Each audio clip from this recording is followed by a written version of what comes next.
Está em São Paulo?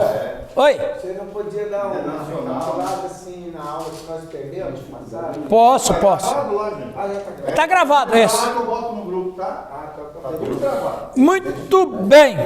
Vamos abrir a palavra de Deus em 1 Coríntios, capítulo de número 10. Hoje nós vamos entrar no capítulo 10. Pastor Sérgio, seja bem-vindo. Paz do Senhor, bom dia. Oi! A bispa veio hoje, que bênção.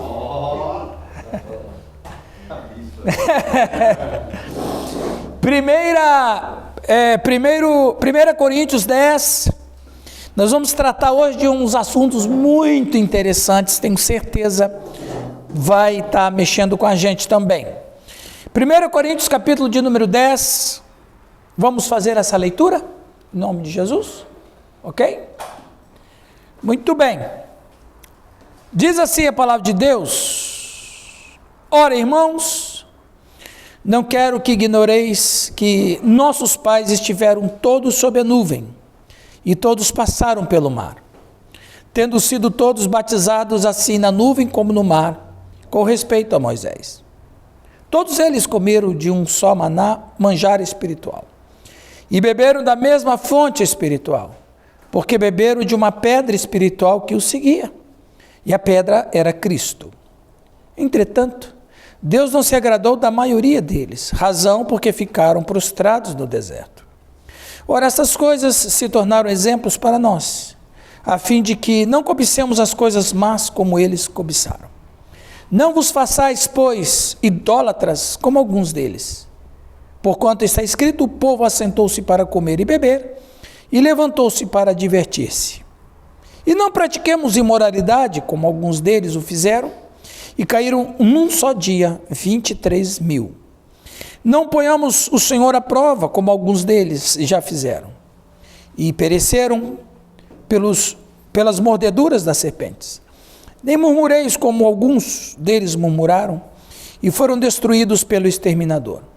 Estas coisas lhes sobrevieram como exemplos, e foram escritas para a advertência nossa, de nós outros, sobre quem os fins dos séculos têm chegado. Aquele que pensa estar em pé, veja que não caia. Não vos sobreveio tentação que não fosse humana, mas Deus é fiel e não permitirá que sejais tentados além das vossas forças. Pelo contrário, juntamente com a tentação, vos proverá livramento, de sorte que a possais suportar. Portanto, meus amados, fugi da idolatria. Falo como a criteriosos, julgai vós mesmos o que digo. Muito bem. Nós vamos tratar hoje sobre uma igreja vigilante.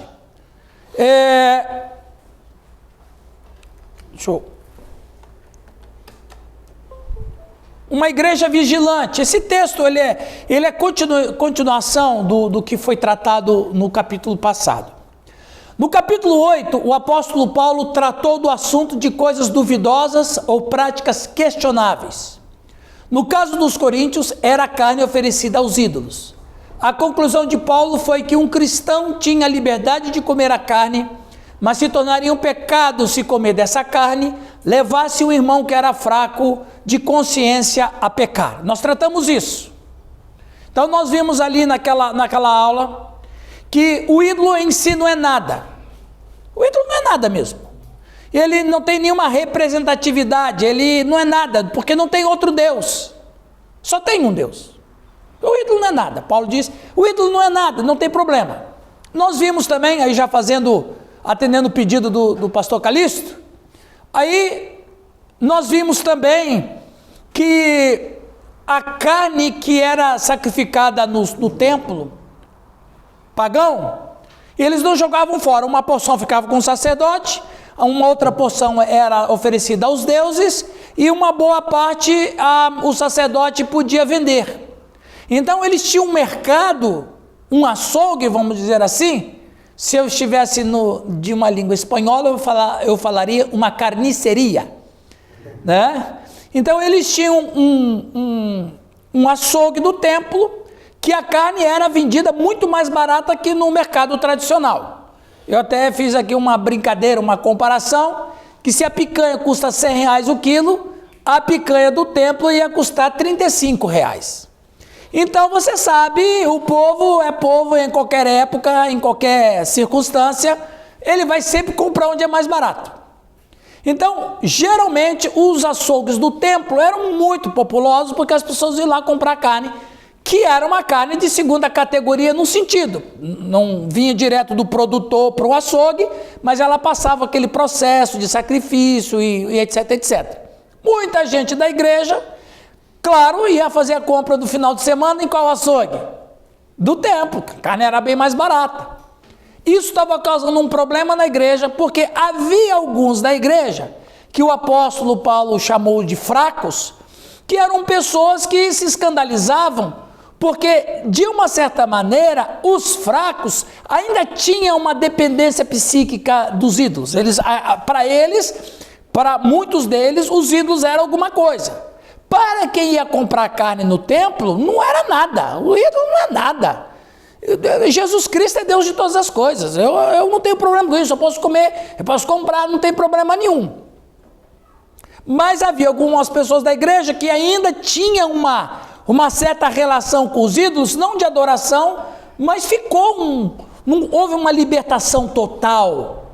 Eles ainda tinham um respeito, tinham uma solenidade, tinham medo, eu posso voltar e tal. E o apóstolo, ele vai orientar que aqueles que são fortes, evitem então de comprar carne lá no açougue do templo, porque você pode fazer esse irmão mais fraco pecar. E o pecado deste seria a um nível tão grande de que ele poderia voltar a cometer idolatria.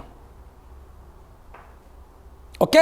Então, foi isso aí que nós tratamos basicamente.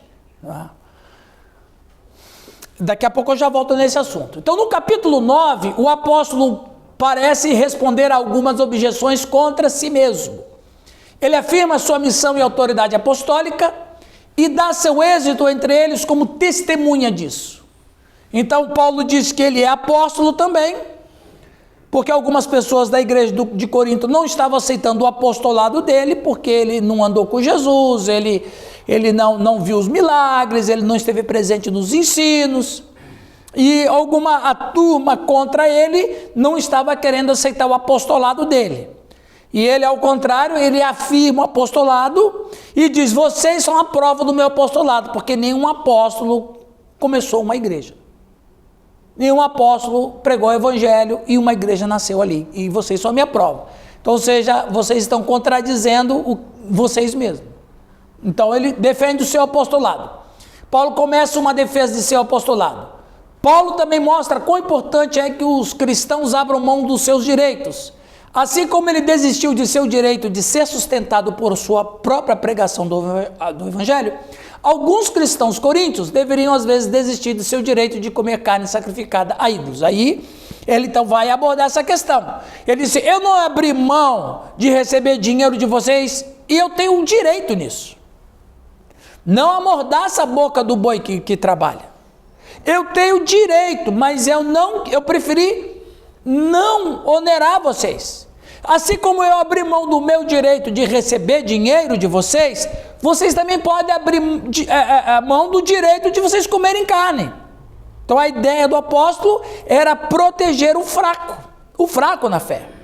Porque se ele fica muito dependente disso, se escandalizando demais, então ele vai chegar no nível seguinte: mas se ele está fazendo isso também, então não tem problema. E daí ele poderia correr o risco de voltar a praticar idolatria e voltar para a adoração no templo. Ok? Giovanni, você quer ler essa parte aqui? Sim. Alguma pergunta? Alguém quer falar alguma coisa? Esteja à vontade. Ok? Deu para entender bem isso aí? A Célia e o Marcos que chegaram hoje aí já. Está craqueando aí? Muito bem, vamos ler ali. Paulo está muito menos preocupado com a comida em si do que com a possibilidade de alguns na igreja voltarem a uma vida de idolatria. Esse perigo ele agora expõe por meio de uma variedade de ilustrações. Isso, então veja, antes que o pastor continue. Então o que o apóstolo está dizendo? Então ele diz: a comida em si não tem problema. Não há nenhum problema, foi Deus quem criou a comida. O ídolo não é nada. Mas o problema não é esse, o problema é o fraco. É aquele que acha que o ídolo é alguma coisa. Como é que você vai tirar da cabeça de uma pessoa que acha que o ídolo é alguma coisa? Não tem jeito. Então abre mão disso, né? É nesse sentido. Eles podem ser tentados a voltar a ser idólatras outra vez. Sim. O primeiro mostra a eles que os judeus foram altamente favorecidos. Foram solenemente consagrados a Moisés e a Deus e estiveram sob a proteção e orientação divinas. 1 Coríntios 10, de 1 a 4.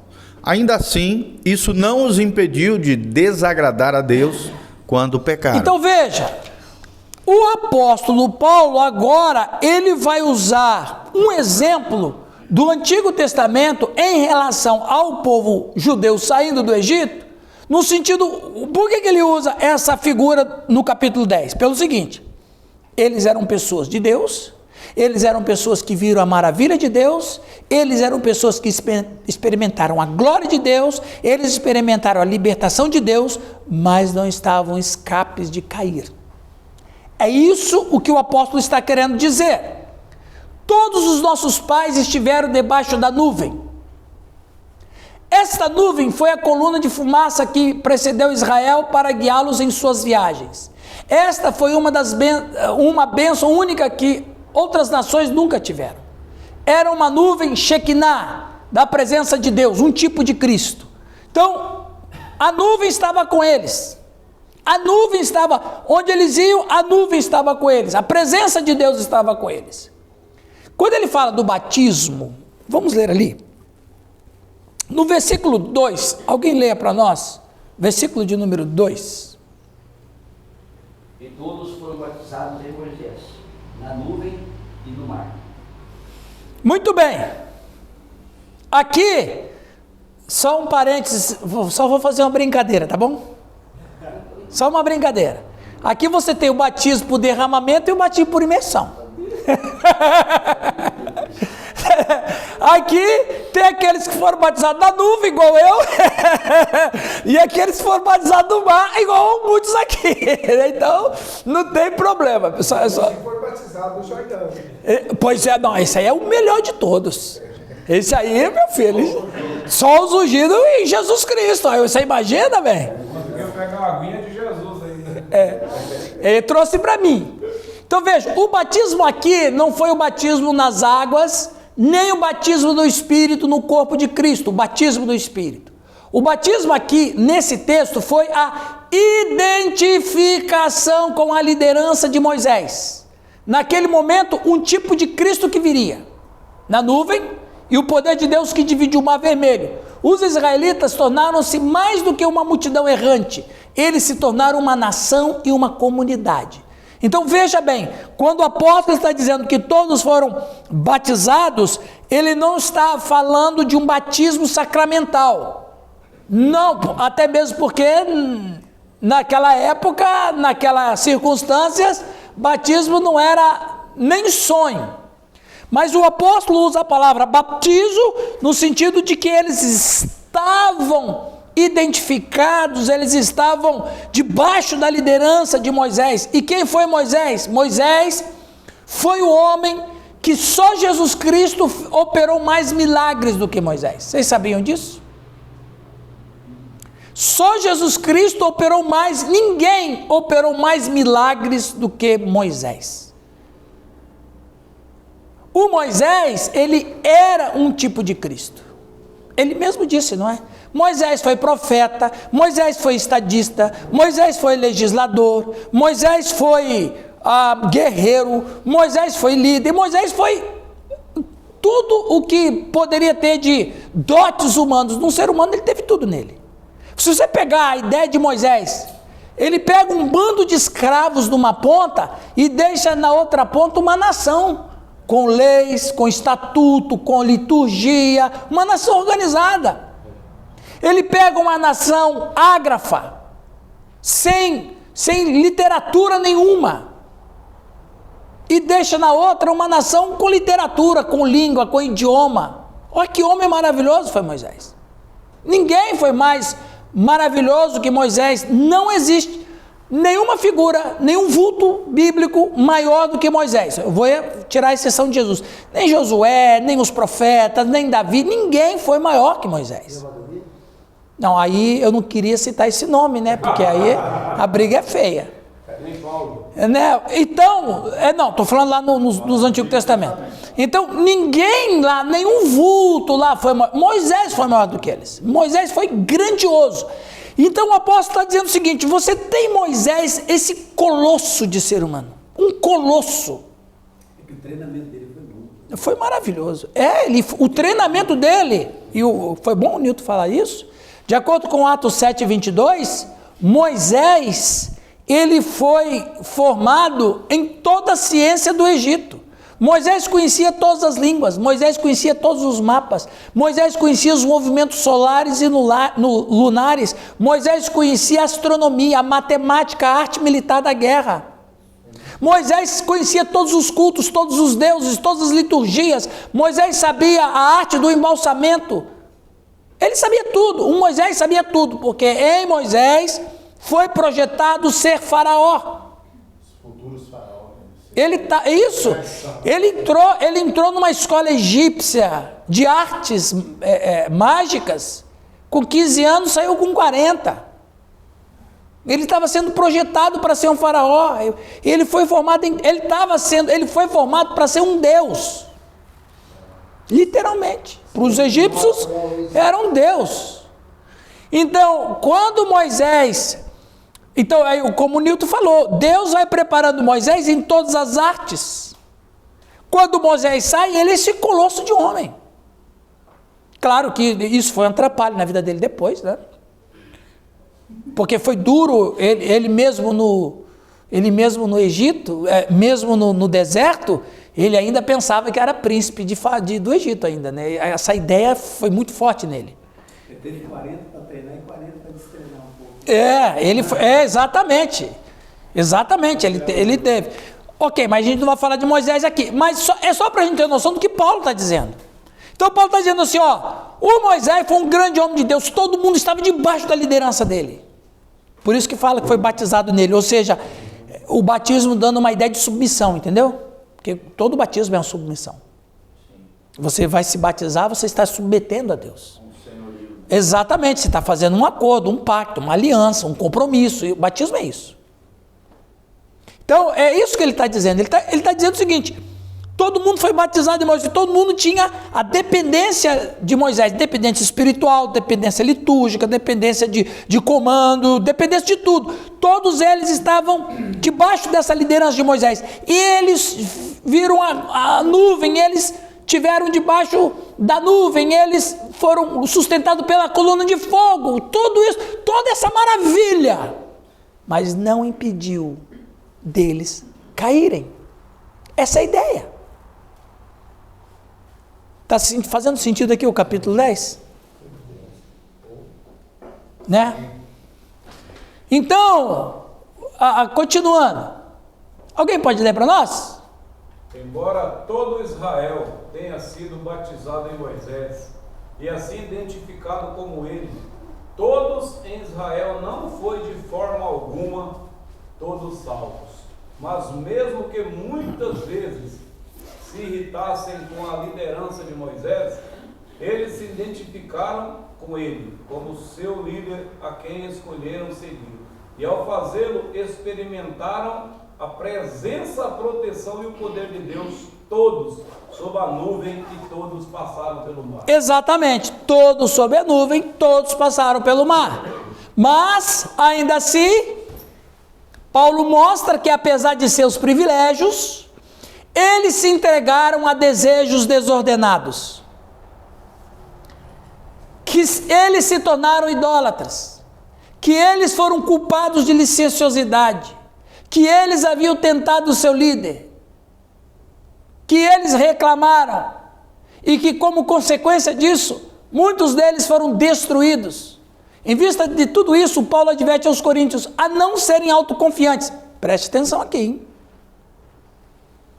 Ou se sentirem seguros, e não se jogar no caminho da tentação participando das festas de idolatria.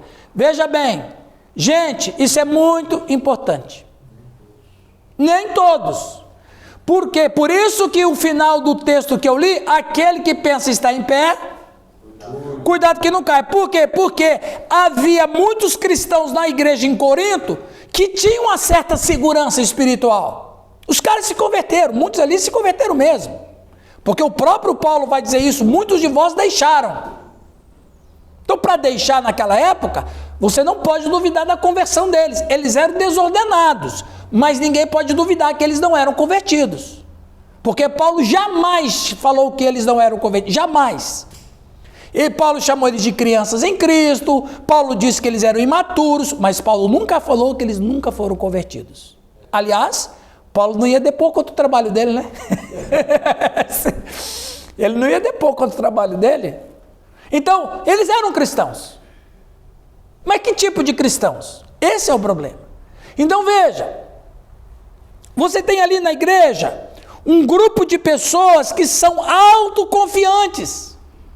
Qual é o problema da autoconfiança? É eu não vigiar. Porque se eu atinjo o nível de espiritualidade, que há uma maturidade muito grande em mim, eu posso parar de vigiar. Muita gente, quando para de vigiar, cai. Vou dar um exemplo. Saul. Saul foi um camarada que onde ele ia, Deus dava vitória. Ele chegou num nível de autoconfiança tão grande que ele poderia atravessar a competência. Qual foi a competência que ele atravessou? Fazer uma coisa que não era do ministério dele. Qual foi? Sacrificou quando não era para ele sacrificar. Por que ele sacrificou? Autoconfiança. Eu posso tudo, eu consigo tudo, Deus está comigo. Onde eu vou, Deus me dá vitória, Deus me abençoa. Então, o que eu posso fazer, Deus não vai nem questionar, porque tudo que eu faço, Deus está comigo. Olha o problema.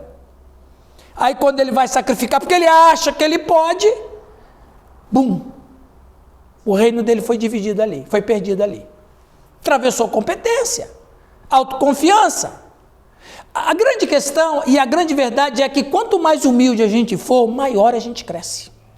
A autoconfiança nossa não está em nós, está na nossa humildade, não é na minha força, é na força de Deus.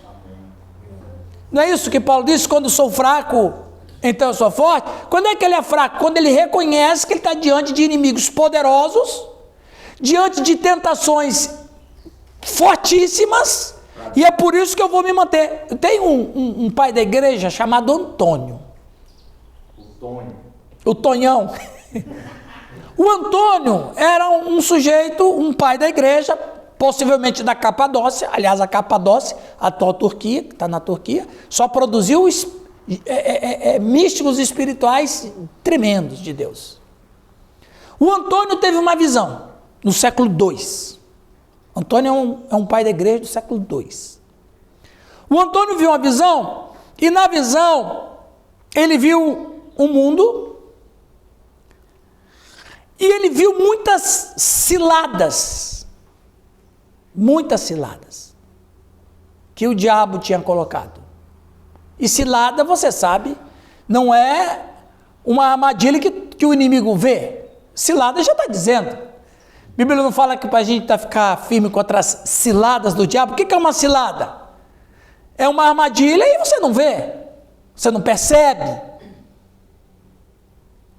Então, havia muitas ciladas. E o Antônio viu naquela visão que Deus deu para ele, ele falou: Senhor, mas é impossível uma pessoa andar nesse caminho. É impossível. Ninguém vai conseguir andar nesse caminho. Qualquer um que for andar nesse caminho vai cair na cilada. E o Senhor disse para ele: Antônio, o humilde conseguirá. O humilde conseguirá. Então veja, qual é o princípio básico nosso? Humildade. Quando eu sou fraco, então eu sou forte. Quando eu sou forte, aí que eu tenho a possibilidade de cair. Aquele que está em pé, veja, O texto, ele é muito claro, irmãos. O texto é muito claro. Nós podemos nos enganar no nível de espiritualidade que nós temos. E outra coisa, a gente precisa, principalmente pastor. Pastor, então, é uma cilada terrível para nós. O ministério está muito abençoado, o ministério está pujante, o ministério está crescendo. É um dos piores momentos que a gente pode ter no nosso ministério, é quando as coisas estão... Cuidado lá, hein? Morama. E é nessa hora que o diabo ataca. Por quê? Porque nós ficamos... Muitos de nós perdem a sobriedade. Não é isso que Paulo disse para Timóteo? Ser sóbrio em todas as coisas. O que é ser sóbrio? É não perder a lucidez. Mas muitos de nós ficamos embriagados com as bênçãos que a gente está recebendo. Como Saul, que não conseguiu administrar. Por que Davi, para onde Deus ia, Deus dava vitória para Davi? Porque toda vitória que Davi tinha, ele escrevia um salmo. Ele ganhava a batalha, escrevia um salmo. Ganhava uma luta, compunha um salmo. Caía em pecado, escrevia um salmo. Olha, como é que você vai falar mal do homem desse, rapaz? Era perseguido, escrevia um salmo. Senhor, como tem crescido o número dos meus adversários, mas só o Senhor me faz repousar seguro. Esse cara é o homem que, por mais que não pareça, ele vigiou, escorregou porque ele não era perfeito, mas ele foi um sujeito invejável, de uma dependência de Deus. Davi foi o único rei, eu acredito que Davi foi o único rei da história universal que nunca experimentou derrota. Nunca experimentou derrota. Até quando parecia que ele ia perder, ele dava o último soco no camarada. O cara está batendo, ele está nas cordas, agora cai. Agora ele cai. De repente ele, puf, o cara desmaia. O leão matou ele. Hã? O leão matou ele. Pois no urso não matou ele? Só perdeu para ele mesmo, pastor. Só que ele era bem chorão, né? Quando levaram as esposas, eles passaram a noite inteira planteando e chorando. Chorando, é. Mas veja que coisa interessante. Foi um sujeito que mesmo que ele caiu, ele nunca recuou. Então, é isso que Paulo está dizendo. Aquele que pensa que está em pé, cuidado para não cair. Não deixa que as bênçãos roube de você a sobriedade. A gente tem que ter cuidado com isso. Toda a glória tem que ser dada a Deus. Essa era um pilar da reforma. Só lhe deu glória. Só a Deus toda a glória. Conseguiu lá? Glória a Deus. Está espalhando o trabalho? Glória a Deus.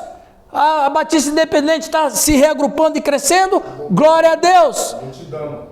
Na multidão. Aqui é um domínio total da Asa Leste. Né? Não é fácil. Olha, você olha para o pastor Nilton, você olha que tadinho, tão humildezinho. Você olha para ele, não dá nada. Coitado desse hominho. Essa barba branca, essa cabeça calva. O companheiro no estado, meu Deus. Rapaz, esse homem é um colosso ali na Asa Leste. Glória a Deus. Veja, e é isso que Paulo está falando para os coríntios, usando Moisés e o povo como exemplo, para falar com a gente também. Percebe? Por mais que a gente esteja cercado das maravilhas de Deus, das bênçãos de Deus, da presença de Deus, a nuvem e a coluna de fogo, presença de Deus, o Shekinah de Deus, ainda assim, se a gente vacilar. Agora, olha que interessante. Olha o que eu preparei aqui, só para você ter noção. Eles adoraram o bezerro, não foi? Os judeus ficavam aqui, em Gósen. Aqui eles ficaram séculos aqui em Gósen. Foi para lá que a família de Jacó foi. Eles ficaram em Gósen. Gósen é na mesma região de Mênfis. Estão vendo aqui pelo mapa? Mênfis, Gósen. É a mesma região. Nessa região de Mênfis, esse era o deus egípcio que era adorado, Apis.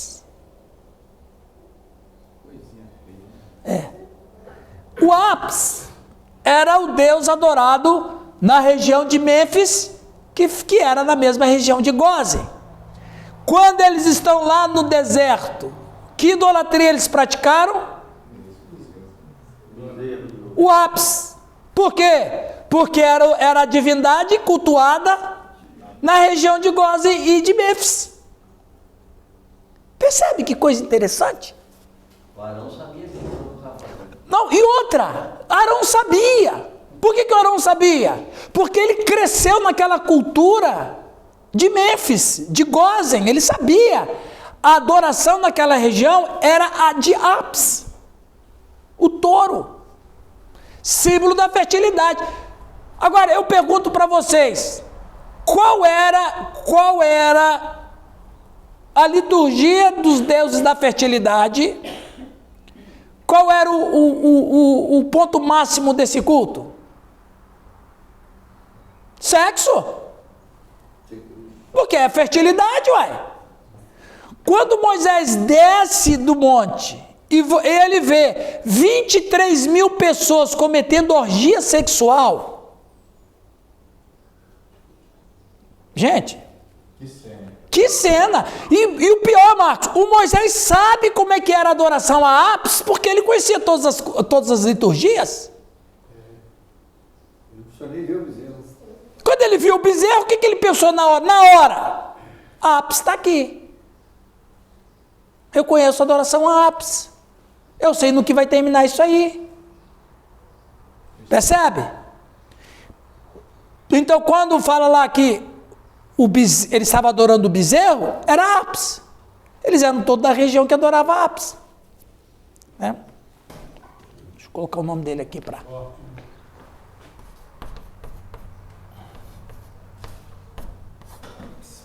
Apis. Apis, então, era essa adoração. Agora, 23 mil pessoas, e o Moisés chega, ele encontra aquela situação, você pode imaginar 23 mil pessoas cantando, dançando, todo mundo pelado. Inclusive Arão. Entendeu? O Arão servindo de sacerdote. Agora, Arão sabia? Claro que ele sabia. Ele não que ele adorava, mas ele sabia como cultuava Apis. Era a religião da região. Ele sabia. Ele fez mais ou menos, não assim, mas mais ou menos assim. Né? Como o Nilton falou, e esse aí não é um desenho, Nilton. É foto de um ídolo egípcio mesmo, que foi achado pela arqueologia. Tanto que a gente foi lá, teve um lugar que a gente viu bastante ídolo. Então, muito bem. Agora veja, irmãos. For no Museu de Israel? Não, no museu não, a gente foi lá nos Essenes, né? É isso que mostraram pra gente. É só no Museu do Holocausto. Eles foram, por um milagre, conduzidos através do Mar Vermelho. O maná com o qual eles se alimentaram era um tipo de Cristo crucificado. O pão que desceu do céu e quem comer viverá para sempre. Cristo é a rocha sobre a qual a igreja cristã é edificada. E das correntes que saem dela, todos os crentes bebem e são revigorados. Ele tipificava as sagradas influências do Espírito Santo, concedidos aos crentes por meio de Cristo, mas que ninguém presuma de seus grandes privilégios ou profissões da verdade. Esses não garantirão a felicidade celestial. Então, todos os movimentos que aconteceu lá no Egito, tudo aquilo era sombra. Sombras do que haveria de vir. Cristo. Tem um livro chamado, tem vários livros, na verdade, Cristo no Antigo Testamento. Mas você vai ver lá, Cristo presente em várias ações do Antigo Testamento.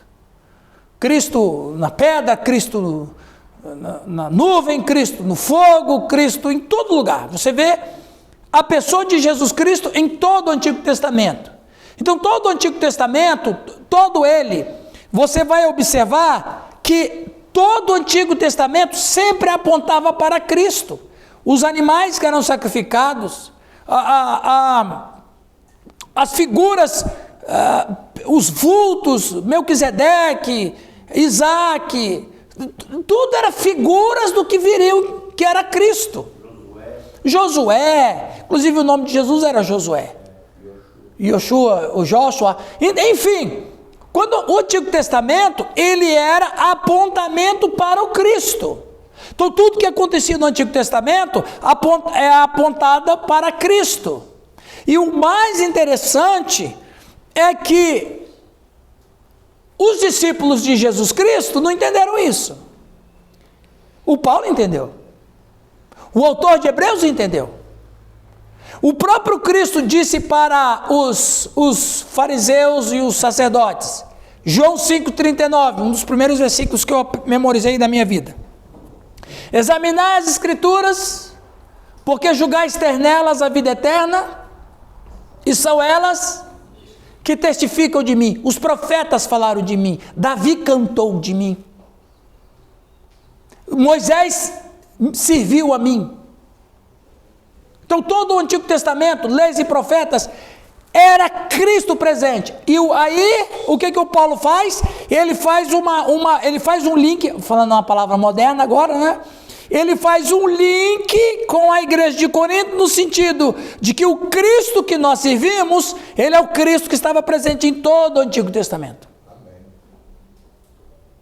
E da mesma maneira como eles experimentaram Cristo e caíram, murmuraram, praticaram idolatria, etc, etc, esse mesmo Cristo que nós adoramos hoje, ele estava presente lá no povo de Israel, e eles lá vacilaram e caíram, e nós também. Ele faz esse link, ele linka lá o Antigo Testamento, né? Eu não vou falar do Novo Testamento porque não tinha ainda na época de Paulo, né?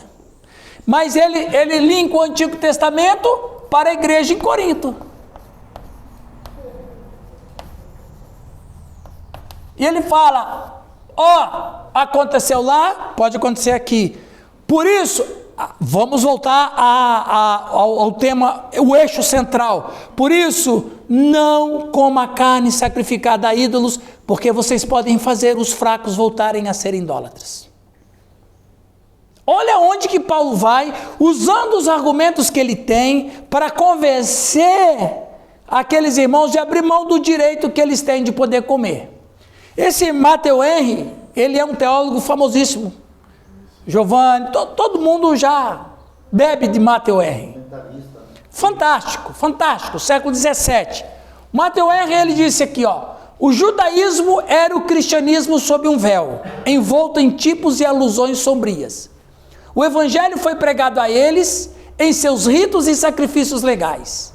E a providência de Deus para com eles e o que aconteceu com eles, apesar desses privilégios, pode e deve ser um aviso para nós. O cara falou isso há 400 anos atrás. Então veja, o que ele falou é verdade.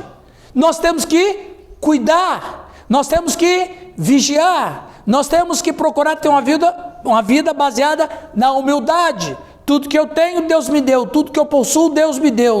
Deus me deu. Se eu sou alguém, Deus me fez ser alguém. Se eu sou pastor, Deus me chamou. Se eu sou um pastor abençoado, Deus me sustenta. Porque se a gente não praticar essa humildade, nós vamos cair. Tem pastor que está no ministério, mas já caiu. Não que tenha caído em adultério, mas ele já caiu diante de Deus. Tem pastor que está no púlpito, mas não é mais pastor de Deus. Como Saul ainda estava no trono, mas Deus disse para Samuel, eu já tenho outro rei. Ele só está lá de fantoche. Ele não é mais meu rei. O meu rei ainda não está no trono. Ele acha que ele está no trono. Ele acha porque ele está no trono, ele é rei. Mas quem diz quem é rei, quem não é rei, sou eu. Sou eu que levanto reis e abato reis. E para mim ele não é mais rei. Ele está lá no trono, mas ele não é mais rei. Meu rei é outro. E você vai saber quem é Samuel. Pode falar. Aí ele chega para Saul e diz o quê? O Senhor disse que você... que ele... Tem tudo. O Senhor disse que você não é mais rei. Ele já escolheu um outro. Então, tem pastor que está no púlpito, está fazendo tudo, bonitinho, mas Deus, não é mais meu pastor. Não é mais. Carta rasgada. Tá fora. Ele está lá, mas vai ficar pouco tempo que eu vou tirar. Ou eu vou matar ele, ou ele vai sair da igreja. E as atitudes, né? Ó, quando eu falar matar, não é que Deus é assassino. Existe diferença entre matar e assassinar. Deus matou Labão, não matou. Exatamente, Deus mata, mas Deus nunca assassina. Porque o assassinato é tirar uma vida por motivo fútil. Matar não, é a mesma palavra no hebraico para matar um ser humano, é a mesma palavra para usar para matar uma barata. Você não vai ser preso porque você matou uma barata. E você também não vai ser preso se você matou alguém em legítima defesa. Por isso que ele não fala fulano assassinou, ele matou em legítima defesa.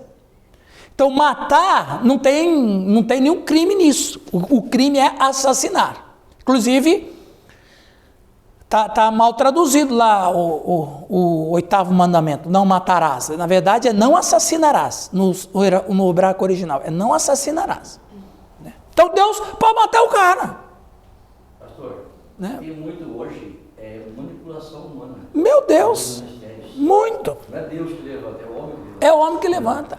O ministério é dele, a igreja é dele, aquelas almas são dele, tudo é dele. Ele usa o nome de Deus para dar uma aparência cristã, mas ele é o Deus da igreja. Então, isso aqui o Mateus R. falou é verdade. O Antigo Testamento, o judaísmo era um tipo de Cristo do passado. Mas da mesma maneira como não houve boa administração lá, pode não ter boa administração aqui.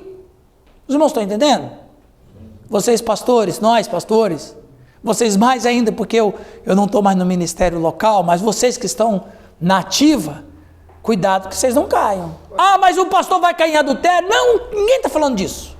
Porque o cara pode estar lá, mas está caído. Ele pode estar bonitinho, paga as contas dele em dia, mas ele está caído diante de Deus. Quando Paulo escreve a Timóteo, é um texto que ele fala assim, que para Timóteo pregar o Evangelho, Sim. perseverar na doutrina, no ensino, e tomar cuidado para que seja salvo tantos que te ouvem como a ti mesmo. Como a ti mesmo, exatamente. Porque fazendo isso, salvarás tanto a ti, quanto aos que te escutam. Cuida de ti mesmo. Cuida de ti mesmo. Né? Alguém lê para nós esse slide, por favor, Giovanni?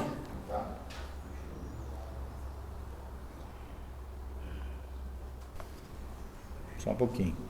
O mesmo Espírito que sustentou o povo de Deus no período do deserto é o Espírito que sustenta a igreja. Amém. Se alguns dos ancestrais israelitas que experimentaram as bênçãos de Deus, a libertação de Deus e a aliança de Deus pudessem ser vencidos no deserto por sua infidelidade, a igreja também podia. Paulo exorta os coríntios a compreender com os erros da infidelidade dos ancestrais durante a peregrinação pelo deserto. Eu tive o prazer de pregar lá no aniversário da IPR de Tuneiras domingo. E eu falei assim com os irmãos ali, vocês sabem por que vocês estão completando 48 anos de vida? Porque Deus perdoa vocês todo dia.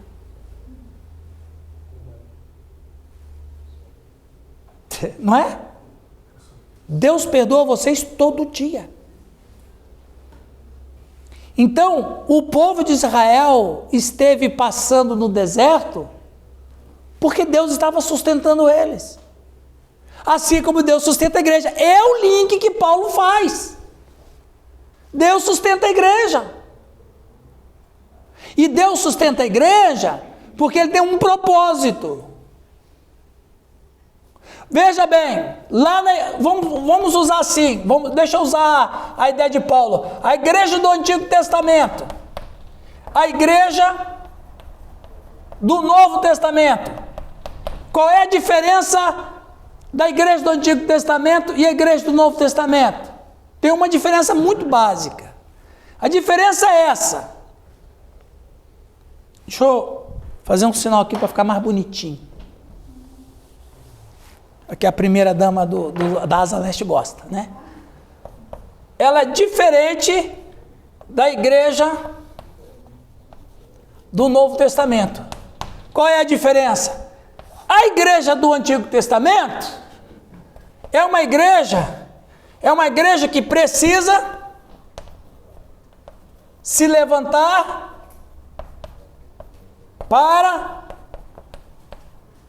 receber o Messias. A igreja do Novo Testamento precisa se levantar para pregar o Messias. Meu Deus!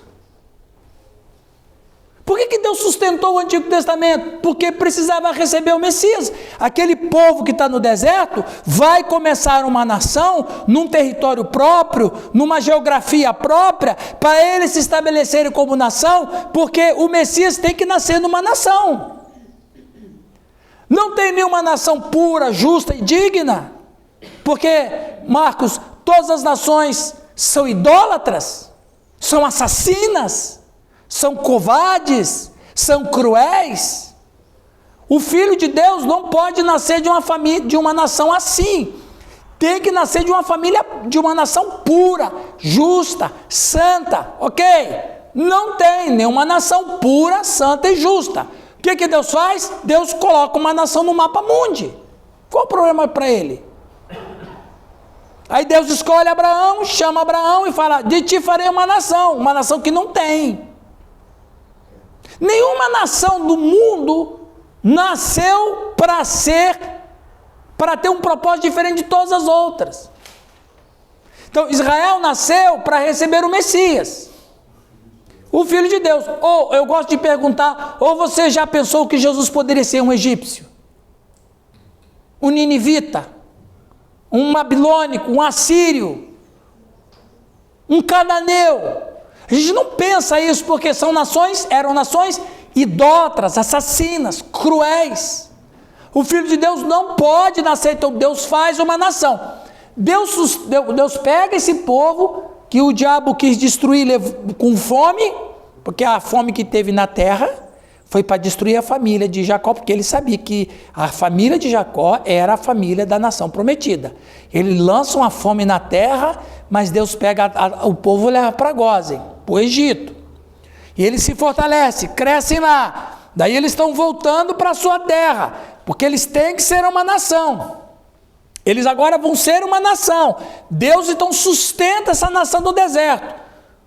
Teve idólatras? Deus mata. Por quê? Porque eu não quero uma nação de idólatras. Senão eu não faria uma outra. Eu já usava o que tinha aí. Pastor, tão linda essa história que José, mesmo sendo governador do Egito, ele pediu para que levasse os seus restos mortais para a terra prometida. Porque ele nem queria. Não, porque exatamente, ele sabia da promessa. Todo mundo sabia da promessa. Né? Ok, agora a igreja do Antigo Testamento está presente. Qual é a missão nossa? É pregar o Messias. O Messias veio porque a igreja do Antigo Testamento, a duras penas, fez a missão dela. A duras penas. Agora, a igreja do Novo Testamento tem que fazer a mesma missão. Agora, o perigo das duas igrejas é o mesmo. Qual é o perigo? Porque nós temos todos o mesmo inimigo. Sim. Os irmãos estão entendendo a história? Está entendendo a história, pastor? Desde sempre. Desde o começo da humanidade. O inimigo entendeu? Sempre querendo destruir os planos de Deus. Ok? Então... Uma frase interessante naquela slide anterior ali, está dizendo lá que se os hebreus que forem fiéis venceram, quanto mais a igreja vai vencer sendo fiel. Exatamente, a ideia é essa. Se a igreja for fiel, vai vencer. Vencer o mesmo inimigo.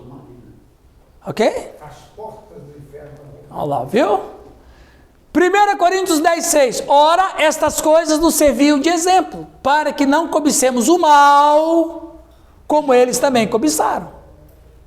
Podemos aprender com seus erros se quisermos. Eles murmuraram contra Deus repetidas vezes. Parecia que eles nunca estavam satisfeitos por causa da extrema desobediência de Israel. Deus permitiu que apenas 2 homens com mais de 19 anos, que originalmente deixaram o Egito, Josué e Caleb, entrassem na terra prometida. Todos os outros morreram no deserto, incluindo Moisés e Arão, que foram desqualificados para entrar na terra. O apóstolo está dizendo, não vamos cometer o mesmo erro. Nós temos um exemplo que temos que olhar e seguir para não fazer. Agora eu pergunto, você está levando a sua igreja a que nível? Que nível que você está levando a sua igreja? Na dependência de Deus, na influência do Espírito Santo, na humildade, no serviço, que nós temos um serviço. Porque, irmãos, quando Jesus Cristo voltar e restaurar todas as coisas, ele não vai mais precisar de ter igreja, a igreja não vai existir mais. Por quê? Porque não vai ter mais pecadores para se arrependerem.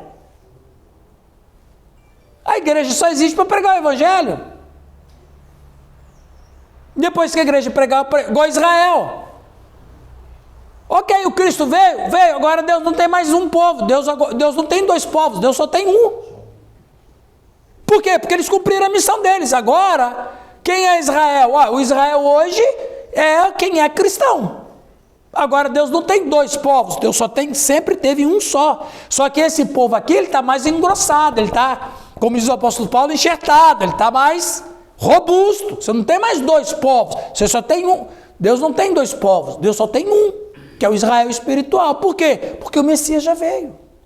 Então, quando a gente para pensar nisso, lá no futuro, não vai mais precisar de ter igreja, porque não vai ter mais pecador. O diabo já foi condenado, o besta, o falso profeta, os ímpios que recusaram a mensagem do evangelho já foram condenados, não tem mais pecador, novo céu, nova terra, eu serei o seu Deus, eles serão meu povo, pronto, acabou, não tem mais igreja, só tem povo de Deus, que não é mais igreja. Acabou a maldade, acabou a história caída, acabou a desgraça, não tem mais. O Newton vai ficar bonito.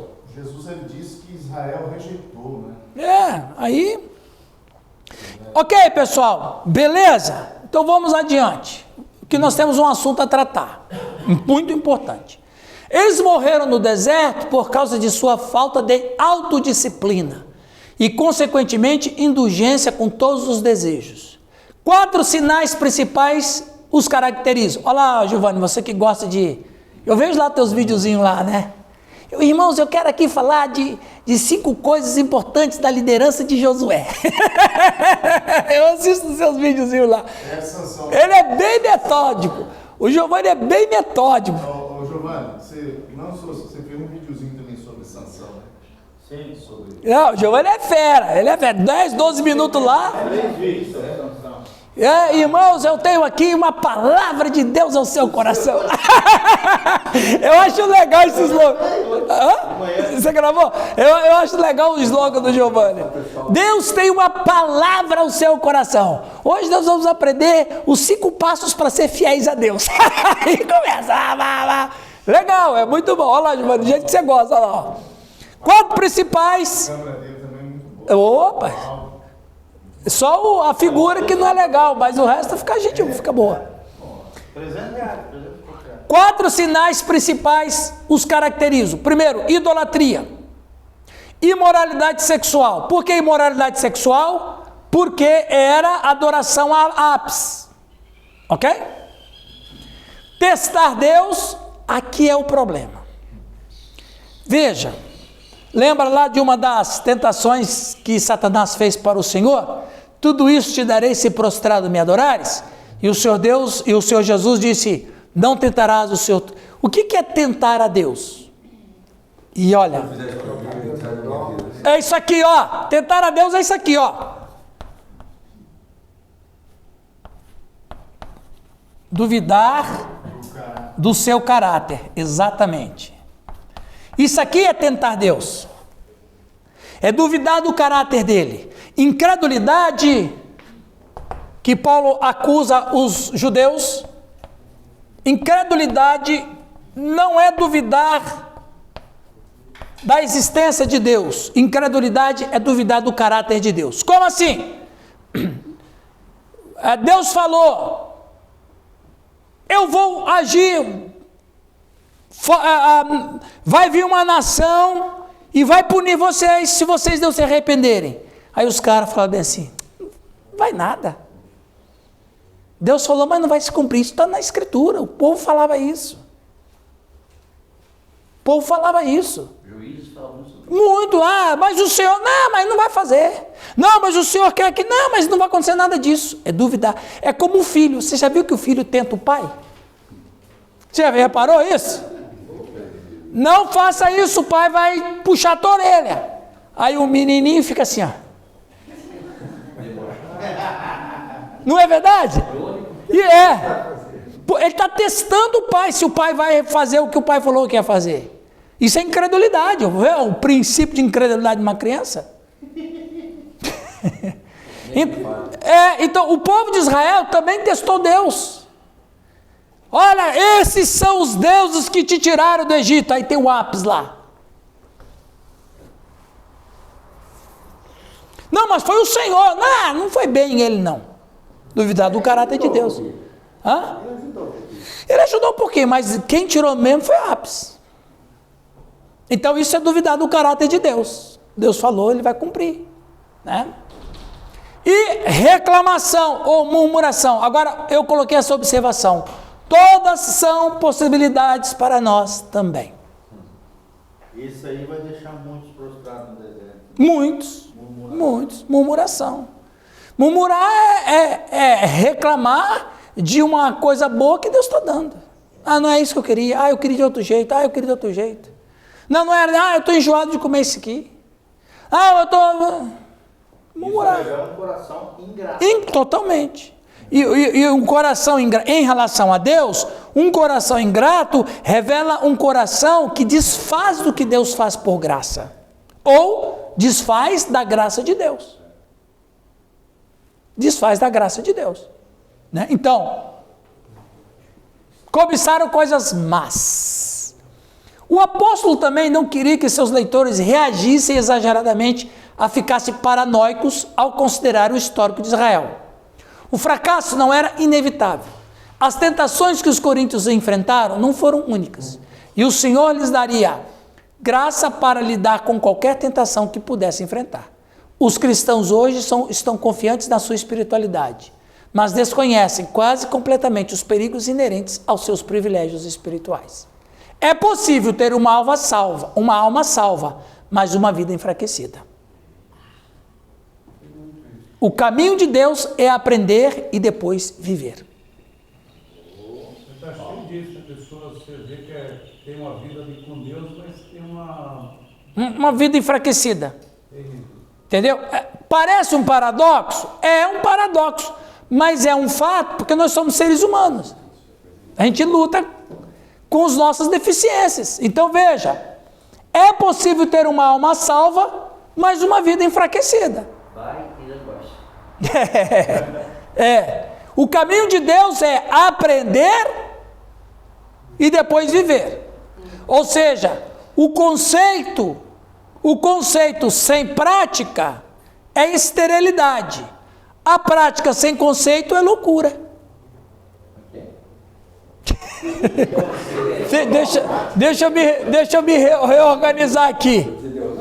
O conceito sem prática é esterilidade. A prática sem conceito é loucura. Como é que você vai fazer uma coisa que você não tem nem noção? Mas está cheio disso. Como é que você... Sim, está cheio. Como é que você vai dirigir um carro se você não se preparou para dirigir um carro? É loucura. E como é que você só vai saber e nunca fazer? É esterilidade. Eu sei, mas nunca pratico. É esterilidade, ué. Nós estamos tocando uma questão muito séria do camarada não é habilitado. Por exemplo, você vê muitos líderes aí dirigindo aí sem habilitação. Mas rapaz, depois que um presidente de uma nação como o Brasil não tem o primeiro grau completo, você quer o quê? E ainda por cima é um condenado em 3 instâncias, não entendeu? Então, é aquela ideia, aquela coisa. Para dirigir um carro, você tem que ter habilitação. Para ser vereador, governador, deputado, você tem que ter um conhecimento prévio. É loucura. É loucura. Para ser gari tem que ter o primeiro grau, no mínimo. Pois é. Pois é. Para dirigir o Brasil. Então, o caminho de Deus é aprender. Jesus Cristo disse isso. Ide por todo mundo, pregar o evangelho a toda criatura, ensinando. O que é ensinar? É aprender, ter conhecimento, para depois fazer. Ok? Ok. O batismo e a participação no alimento e nas bebidas espirituais não os protegiam da disciplina de Deus quando desejavam coisas más. A participação no batismo e na ceia do Senhor também não protegerá os cristãos. Gente, isso é importante. Tem gente que toma ceia, pensa que é uma imunização espiritual. Não, tomei a ceia, agora eu posso ir lá no inferno lá. Agora eu posso. Gente, o problema é que muitos de nós cristãos evangélicos temos uma alma católica. Porque o romanismo é cheio de crendices. Ou espírita. Por quê? Porque a gente acha que tem gente que acha que a oração que o pastor faz está no mesmo nível do passe que recebe lá no centro espírita. Entendeu? Então, às vezes as pessoas, isso é uma questão cultural, o problema de Corinto, questão cultural. Nós pegamos os sacramentos e damos uma roupagem de crendice nisso. Não agora, por exemplo, dentro do luteranismo, da outra ala do luteranismo, né, de confissão luterana, não no nosso caso, no caso da confissão luterana, eles batizam a criança e agora fizeram a parte dele. Porque agora a criança está batizada, agora está salva e não precisa mais de pai orar. É um imunizante. Não é. Nosso caso, nós praticamos o batismo, mas os pais têm que orar pelos filhos, têm que ensinar os filhos a palavra de Deus, têm que orientar os filhos nas coisas de Deus, têm que ensinar os filhos a amar a Deus, têm que ensinar os filhos a andar em santidade, têm que andar... Isso é vida. Então, a gente não trata os sacramentos como imunizantes. Não é, como no conto, não é o alho que você come para espantar o vampiro. Não, agora eu estou com cruz, estou com alho, eu estou com a estaca de madeira, agora não, mas tem gente que trata o ceia como se fosse isso. Agora eu tomei a ceia, agora eu não, gente, não. Estou vigoroso. Sim, Nilton. Ou ao contrário também. Qual? Eu tenho uma ceia, mas eu Qualquer motivo. Eu falei alto com alguém e eu já não vou tomar ceia. Tá bom, aí também tem um exagero, né? Vamos falar disso aqui um pouquinho. Pastor, Oi. Só voltando, você falando das vezes a pessoa botar fé na oração do pastor. Tem gente que fala, pastor, você precisa ir em casa orar. É verdade. Você vai e você ora. Só que assim, a minha conscientização, se eu estiver errado, vocês me corrijam. Eu falo para eles, isso aqui é só oração de pirona. Se você não curar, é oração. É uma oração que vai tirar aquela dor no momento. De repente ela se alegra naquele momento, mas depois se ela não buscar Deus... Não, exatamente. Elas voltam tudo de novo. Gente, nós estamos quase terminando a primeira parte, mas é necessário que a gente leia dos versos 16 a 22. Quem gostaria de ler para nós, por favor? 1 Coríntios? Isso, 10, 16 a 22. Vamos lá. Porventura o cálice de bênção que abençoamos não é a comunhão do sangue de Cristo? O pão que partimos não é porventura a comunhão do corpo de Cristo? Porque nós, sendo muitos, somos um só pão e um só corpo, porque todos participamos do mesmo pão. Vede a Israel, segundo a carne, os que comem os sacrifícios não são porventura participantes do altar? Mas que digo? Que o ídolo é alguma coisa? Ou que o sacrificado ao ídolo é alguma coisa? Antes digo que as coisas que os gentios as sacrificam aos demônios e não a Deus. E não quero que sejais participantes com os demônios. Não podeis beber o cálice do Senhor e o cálice dos demônios. Não podeis ser participantes da mesa do Senhor e da mesa dos demônios. Ou irritaremos o Senhor? Somos nós mais fortes do que Ele? Veja bem, qual é o grande problema que poderia acontecer com a igreja em Corinto? Os fracos ceder à idolatria, mas não abandonar Cristo. Porque Cristo foi uma coisa maravilhosa. A presença de Cristo na vida deles foi transformadora, pastor Sérgio. Cristo é tudo para eles, mas por causa da mente fraca, e o camarada acha que não vai ter problema também de voltar a adorar os outros ídolos. E aí o apóstolo Paulo questiona: é possível beber do cálice do Senhor e do cálice dos demônios? É temor a Deus e medo. É o problema, isso, é o problema lá do tempo de Elias. O camarada adorava Baal de manhã e à tarde ele adorava o Senhor. Até quando vocês vão ficar nisso? Entre dois pensamentos? Se o Senhor é Deus, seguiu, se é Baal, seguiu. O Paulo quer proteger a igreja. É o seguinte: não é possível ter comunhão entre demônios e Cristo. Fala, pastor Oswaldo. Não? Muito bem. A participação do batismo, nunca devemos considerar a participação nessas ordenanças como algo que nos imuniza contra a disciplina de Deus se pecarmos contra Ele. Já foi lido pelo Calixto, a taça de bênção era um termo técnico para a terceira das 4 taças de vinho que os judeus bebiam na celebração da Páscoa. Era uma expressão judaica comum para o último cálice de vinho bebido em muitas refeições. Os judeus usaram isso como uma espécie de brinde a Deus pela sua bondade. Essa taça de bênção. Como ele disse, o cálice de bênção que abençoamos, ele está fazendo referência a essa taça de vinho que eles tomavam, que é essa taça da bênção. Em outra interpretação, Giovanni, você que gosta da cultura judaica, era a taça da redenção. E é praticado até hoje. E é praticado. Então, das 4 taças, eles têm a segunda taça, é a taça da amargura, né? A primeira taça da libertação, a segunda da amargura, a terceira é a taça da redenção, a taça da bênção. É essa taça da bênção que Paulo está fazendo a referência. Ok? Repete. Como é que é a sua primeira? Libertação. Taça da libertação, a taça da amargura, a taça da bênção, que é da redenção, e a 4ª taça agora me fugiu aqui, mas eu posso trazer depois. Libertação, amargura, redenção. Bênção. Isso, falei, isso mesmo.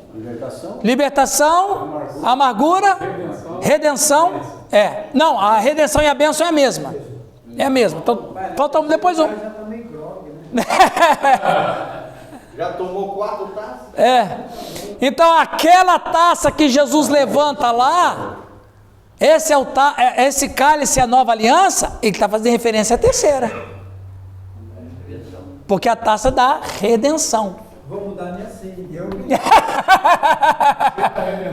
Eu bebi dessa taça. Eita glória! É a taça da redenção. Ele se encharcou, ele foi aí. Ele se encharcou. Aí ele pensou assim: pô, eu estou em Israel mesmo, ninguém pode me condenar, né? Calixto. Dizia lá, é bom, rapaz. Ele é igual Viu? John MacArthur, que é um teólogo renomadíssimo, ele disse: é ordenado por nosso Senhor para nos lembrar de seu sacrifício por nós e de nossa unidade com Ele e com nossos irmãos crentes. Comunhão, participamos espiritualmente na comunhão com Jesus, Cristo e com outros crentes. É muito mais do que um símbolo. É uma profunda celebração da experiência espiritual. Isso é importante. É mais do que um símbolo. Comum espiritual comum. Quando os crentes participam da comunhão com fé, o Espírito Santo usa esses símbolos, pão e bebida, como sensibilizadores para despertar nossos espíritos da consciência e a apreciação do grande ministério e sacrifício de nosso Senhor por nós. Agora... Está R$ 53 o livro dele aí, estou morando. O livro dele? Vale a pena, né? Só tem 100 livros. Pessoal, rapidamente, não vou entrar no mérito da questão, só quero passar por uma informação acadêmica. Quais são os 4 meios de crer na ceia? Transubstanciação é uma doutrina da Igreja Católica Romana. Uma vez que o sacerdote ordenado abençoa o pão da ceia do Senhor, este é transformado na verdadeira carne de Cristo. E o vinho no sangue de Cristo. Só que daí, dentro dessa concepção romana, existe uma outra doutrina, a doutrina da concomitância.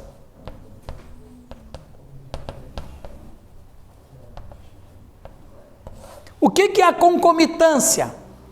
A concomitância correlaciona, porque até o século X, a Igreja Católica dava pão e vinho. Como veio a doutrina da transubstanciação, como se transforma em corpo e sangue, Eles acreditam, né, nisso. eles acreditam. Como transforma em corpo em carne e sangue literal, então, se alguém derrubar o cálice, vai derrubar o sangue do Senhor, não está direito. Então, quando o padre molha a hóstia no cálice, todas as hóstias já estão molhadas. É um passe de mágica assim, nem David Copperfield consegue fazer. Só o padre bebe. Então, quando o católico fiel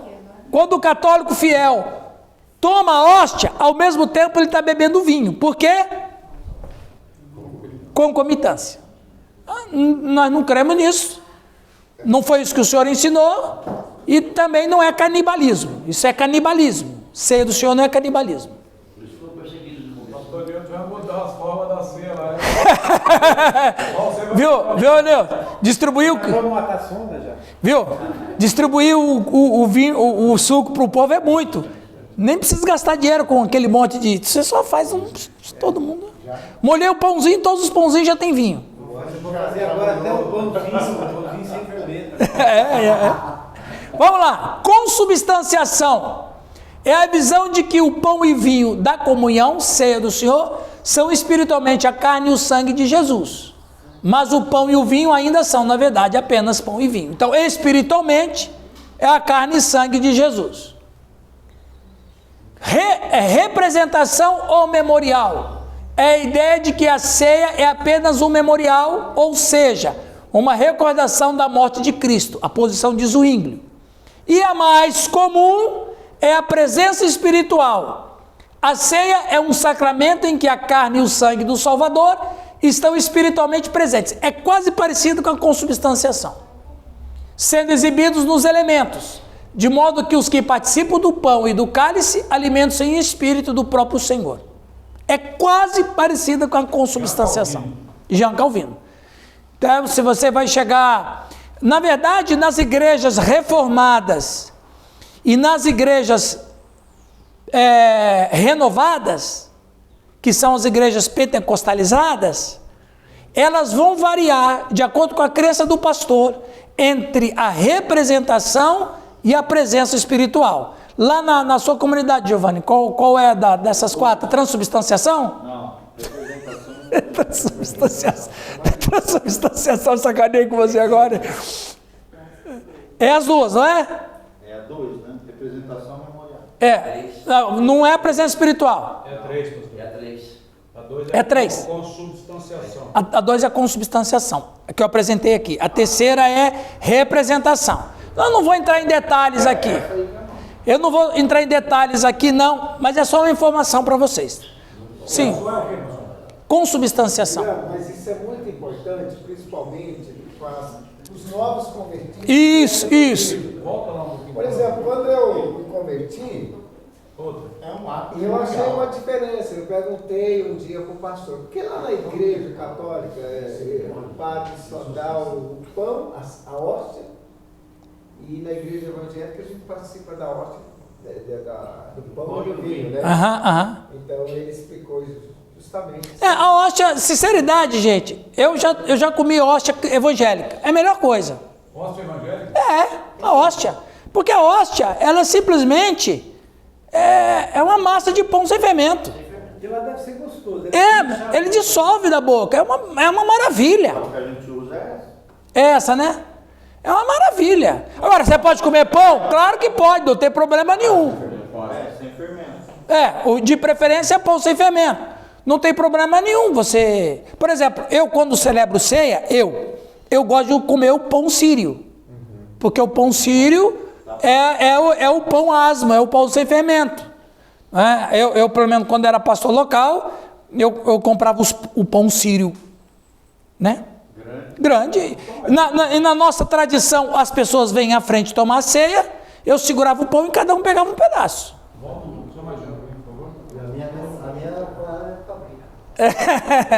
Mas aí tem esses 4 modos de você crer. A igreja luterana crê na consubstanciação e a gente crê em 2 coisas além: a união sacramental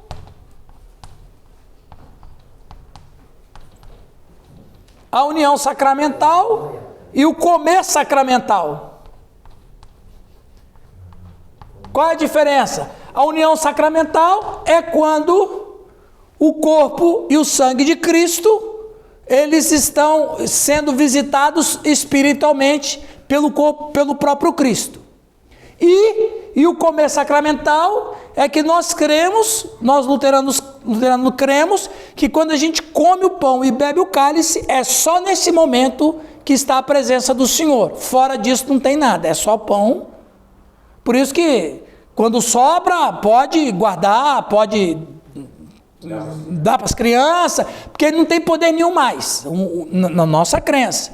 O poder da ceia está no comer sacramental. Quando eu como, nesse exato momento, pela fé que eu tenho em Jesus Cristo e pela promessa da palavra de Deus, nesse momento eu recebo o corpo e sangue espiritual de Jesus Cristo. É o que a gente acredita. Oi? No seminário, a gente aprendeu assim, no momento da Santa Ceia, distribuímos o cálice e o pão. E nós oramos na mão. Sim. A Não, tá certo. do cálice, tanto do pão, pode servir as crianças normal. Sim, sim. Mas nós oramos na mão. Na mão. Então, isso é meio parecido com comer sacramental. É meio parecido, porque na doutrina católica, o que acontece? Os elementos, depois que são magicamente transformados, eles são sagrados. Ninguém pode tocar. Entendeu? Totalmente. Na crença luterana, não. Os elementos só são sagrados quando o cristão põe na boca, naquele exato momento. Na visão luterana, a ceia ela é ministrada a toda a comunidade. Que orientação? A orientação não, é uma vez por mês. Precisa ser membro da igreja? A orientação é como em todas as igrejas. A orientação é membros oficiais dessa igreja, membros de outras comunidades evangélicas que estão aqui, mas que estão em paz com Jesus e com a sua igreja, podem vir. Mas se um visitante chega, por uma questão de educação, a gente não pula o cara. Entendeu? Porque eu acho muito doloroso o dia da ceia. Você fala, olha, quem não vai participar pode sentar, quem vai... Mas que gera um constrangimento. O pior é o nosso caso. Porque no nosso caso, nós convidamos, porque no luteranismo, tudo é simbolismo, né? O altar é onde Deus está. Então as pessoas têm que ir onde Deus está. Então o altar é a presença de Deus. Então aí nós, dá um pouquinho de mão de obra, mas é quase, é verdade. Então a gente vem, Agora, o duro é o cara que é visitante e vai lá na frente. Como já aconteceu, dever pastor, você falou assim, ó, você não é membro da igreja, mas que Deus te abençoe. Sim! Sim, já aconteceu. O pastor põe a mão na cabeça dele e fala assim, ó, você não é membro da igreja, mas eu te abençoe, em nome de Jesus. Corpo de Cristo dado por ti. Já aconteceu.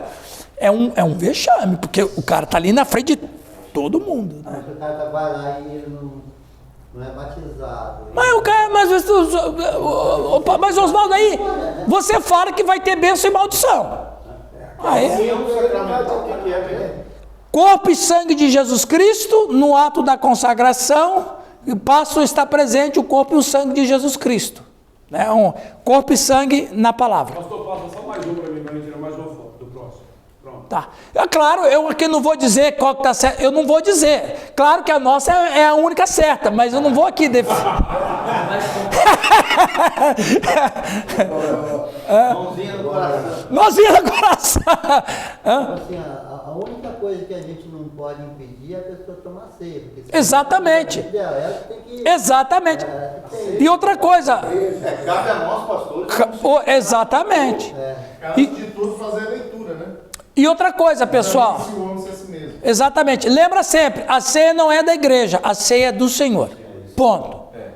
Não sou eu que vou dizer quem que vai e quem que não vai. É Deus que vai dizer. E Deus dá na sua palavra quem é que pode e quem é que não pode. Agora, outra questão que eu acho muito triste é um irmão ou a irmã, por alguma razão, ficar em pecado e a primeira coisa que eles fazem é cortar o remédio. 1 ano sem tomar ceia. É a única coisa que vai curar o cara ali espiritualmente, né? Eu participei de uma igreja assim, meu Deus. Já pensou? Nós fizemos assim, igual a nossa igreja faz assim, o povo vai até a frente.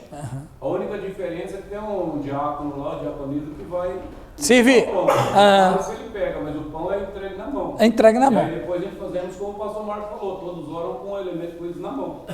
Então, mas é gostoso falar de ceia, né? A gente vai falar de ceia, viu, pessoal? No capítulo 11 a gente vai falar mais de ceia. Aqui nós só estamos falando de modos de crer na ceia. Agora, por exemplo, alguém falou assim, mas se você, uma pessoa me perguntou, mas se você estiver numa igreja que não é luterana que tem ceia, vai ter problema? Claro que não. Eu tomo a ceia e sou abençoado do mesmo jeito. É do Senhor. É do Senhor. Mas rapaz, eu estava com a dor na costa. Viu? Eu estava com a dor na costa, tomei a ceia, acabou. Lá na Assembleia é assim. Eu tenho um irmão na igreja lá, se ele for nas igrejas, ele toma 3, 4 vezes. É verdade. Você sabe. Essa discussão, esse falou, é uma coisa muito séria.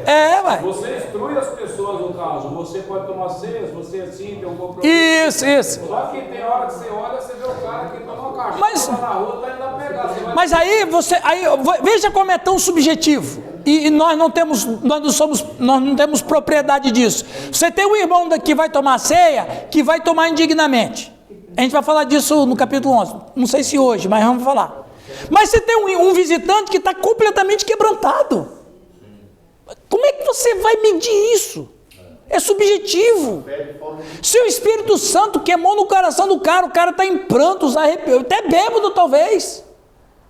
Mas aí você vai dar porque ele é irmão da igreja, né, Nilton? Mas o cara está tomando indignamente. E o outro que ainda não passou pelo processo da conversão, mas o Espírito Santo quebrantou ele está pronto para tomar ceia. Não tem como proibir, né? Não tem como. É difícil. Nem batizou ainda às vezes. Nem batizou. Não pode batizar agora não. Você tem que estudar. É um monte de coisa, né? Ô, pastor Irã, esse domingo agora foi o encerramento da nossa festividade lá. O pastor Roselê estava pregando lá. Eu vi uma foto lá. Entrou um drogado e sentou atrás de mim e falou assim, eu tô drogado. Aí meu filho veio, pai, eu falei, não, deixa ele. Deixa ele quietinho. Sim. Se ele estiver atrapalhando. É isso, Ele ficou atrás de mim, se sentado e tal. Ele sumiu. Quando eu olhei, ele estava no salão, no fundo, de joelho, assim, ó. Chorando. Eu já coloquei a mão na cabeça. Isso aí. Ele, orei, ele voltou. Exato. Então, gente, culto é uma coisa que acontece que a gente nem sabe o que está acontecendo. É um mistério. Você, às vezes, a gente está tão acostumado a ir para o culto, mas o culto, no fundo, é um mistério. É um mistério. Por exemplo, a Lari me deu um testemunho aqui do irmão dela, que ouviu uma mensagem minha domingo de manhã lá, ficou extremamente quebrantado, Deus falou com ele, chorou o dia inteiro, mas eu estou vendo isso? Não, é um mistério, a gente não dirige o Espírito Santo, é o Espírito Santo que dirige a igreja. E quando a gente ministra a ceia, não sou eu que sou dono da ceia, não sou eu que vou dizer quem é o pecador. Você sabe qual foi o problema de Jonathan Edwards? O Jonathan Edwards é o famoso pregador, daquele famoso, o sermão é o mais famoso do que o sermão do apóstolo Pedro. Pecadores nas mãos de um Deus irado. É mais famoso o sermão do Jonathan Edwards do que o sermão de Pedro no dia do Pentecoste. É sério. Tem. Ok. Aí, daí ele pregou esse sermão no século XVIII. Tinha 8 pastores para pregar naquele culto. Ele foi o escolhido. Ele era o piorzinho de todos os outros. Era o mais barrelinha, né? Igual o Newton, era o mais barrelinha que tinha lá. Aí ele pregou, foi aquela coisa, foi uma fama medonha. Aí ele cresceu, né? Quando ele estava pastoreando, ele teve um problema na ceia, porque ele se achou digno de dizer quem podia ou não participar da ceia. Ele começou a julgar: você vai participar porque você está em pecado, você pode porque você está arrependido. Aí houve um maior problema e a turma expulsou ele da igreja. Ele era batista. Batista, você sabe, é a congregação que decide. Quer dizer, o camarada que foi poderosamente usado por Deus naquele culto, depois ele se perde porque ele percebe a não vigiar. Ele se achou que deveria dizer quem poderia e quem não poderia participar da ceia. Olha que confusão que foi. Ele cresceu. Eu aceitei Jesus. Gente, vamos terminar aqui? Aí, pastor. Hã? Eu aceitei Jesus na luterana bêbado, né? Foi. Ó. Depois ele ficou bêbado do Espírito. Ó, esse Horatius Bonar, um teólogo escocês do século XIX, olha a frase dele. Lê para nós, Giovanni, a frase do Horatius Bonar. Cadê o negócio? Tá com você, pastor. Falou em bêbado, Não é a comunhão do sangue de Cristo? Esse sangue é a vida, e essa vida é o pagamento da pena do pecador. A alma que pecar, essa morrerá. Nesse cálice, a morte e vida, a morte do fiador e a vida fluindo dessa morte. Olha que coisa linda. Nossa morte fluindo para ele, para que ele morra. Sua vida fluindo para dentro de nós, para que vivamos. Assim, o cálice é o cálice da bênção para o pecador, porque contém tanto a morte como a vida. Desta bênção, presente neste cálice e o seu conteúdo, nos tornamos possuidores quando cremos no nome do Filho de Deus. Que definição maravilhosa sobre a ceia. Aquele cálice que a gente toma tem morte e vida. Tem a morte do Cristo e a vida que ele oferece na sua morte para o pecador arrependido, cara. Meu Deus, É apaixonante, né? só que A Santa Ceia, a morte de Cristo. é uma coisa linda. E veja, essa definição do Horatius é a mais linda que eu já vi até hoje. Lindíssimo. Né? A maneira, esses slides eu vou colocar para vocês, tá bom? Muito bem, pessoal. Ainda é a palavra do Horatius Bonar, eu não vou ler aqui. Nós temos que dar uma saída agora. Deixa eu ver. Tá. Muito bem. Vamos tomar um café? Bom.